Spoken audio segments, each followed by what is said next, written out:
Senhor meu amado, bem-vindo de volta à nossa escola bíblica diária. Nós já estamos terminando a história dos reinos divididos, já estamos quase no final da história do reino de Judá, antes do seu cativeiro.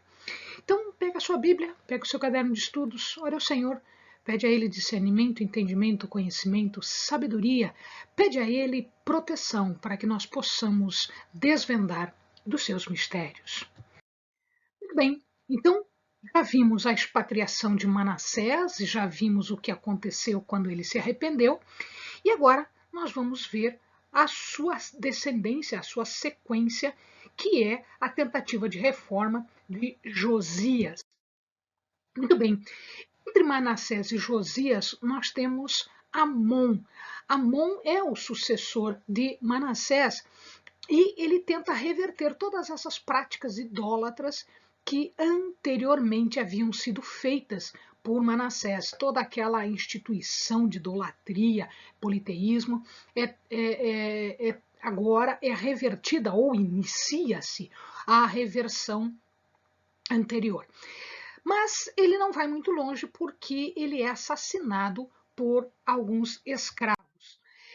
E aí entra no poder, sobe ao trono Josias.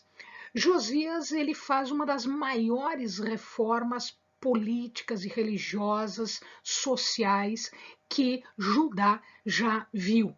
Então ele começa a fazer tudo isso, abolindo todos esses altares, todos esses lugares altos.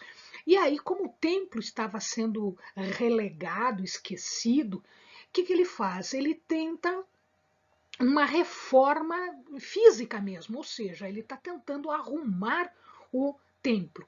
E aqui o amado está vendo, né, uma imagem que representa o templo, né? Então ele era desta forma aqui, o templo não havia sido destruído ainda, ele era o remanescente do templo de Salomão. É claro que já não estava tão rico quanto no tempo de Salomão, porque os povos foram se sucedendo e retirando as riquezas todas do templo. Mas quando ele começa a mexer no templo, ele acaba mexendo na fundação do templo. E ali ele acha um rolo da lei. Mas Helene, o que um rolo da lei está fazendo na fundação do templo? Era costume antigamente, não só entre os judeus, mas nos povos daquela região, que toda vez que se construísse uma obra, principalmente uma obra que era de culto a um Deus, que se colocasse as regras, que se colocassem escrituras, que se colocassem documentos na pedra fundamental. Então, a pedra fundamental, ela além de ser o fundamento que segurava toda a estrutura, ela também continha um documento que identificasse aquela obra. E qual é o melhor documento que não o rolo da lei? Ou seja, o Pentateuco, a Torá, aquilo que havia sido dado por Moisés ao povo. Então, quando eles foram mexer, eles acabaram achando o rolo da lei.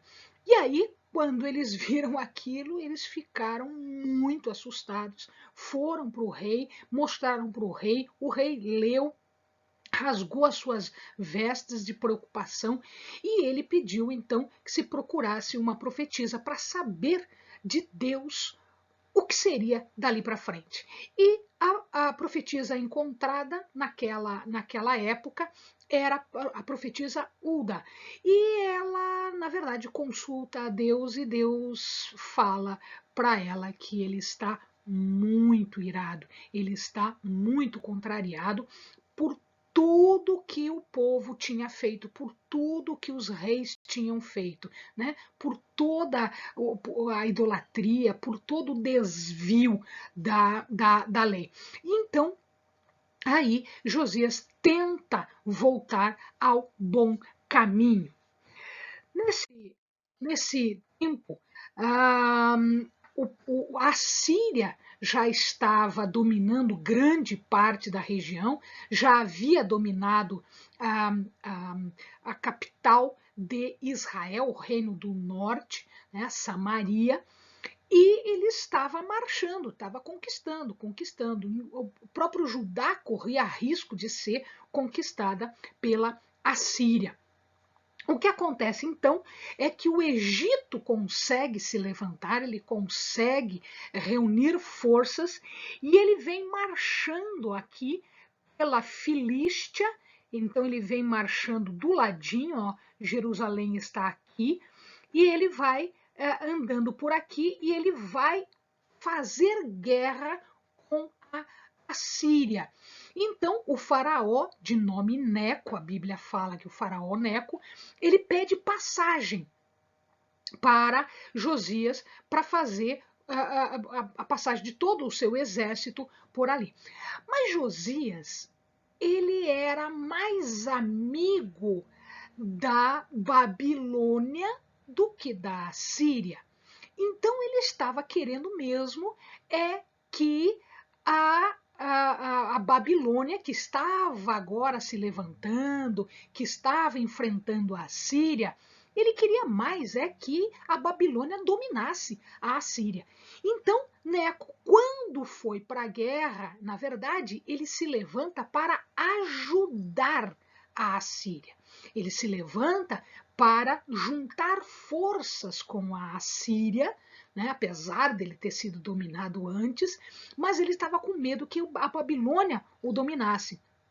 E ele estava numa posição confortável. Então, o que ele fez? Ele tentou ajudar a Assíria numa guerra contra a Babilônia.